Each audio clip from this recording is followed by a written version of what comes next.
would say that obviously they have to look at what actually happened to them, because obviously there's a setback that took place which must have had some reason. Nevertheless, I think what you then need to do is look ahead.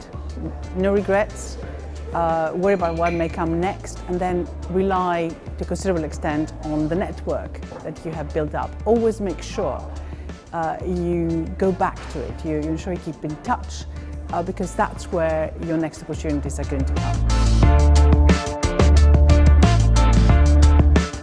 I think what you learn is if you are prepared to grab all the opportunities that are out there, you will succeed. I mean, hard work is absolutely essential. And what you probably didn't expect when you started was where you might end up in 10 or 20 years' time. In fact, you have no idea. There is no true equality, of course. We know that full well. There's been very little progress that's taken place. If you look at the percentage of women in senior positions, it's still terribly, terribly low. Just executive positions in the FTSE 100, 91% of those are held by men. In the FTSE 250, 95% of those are held by men. So it's a real, real problem.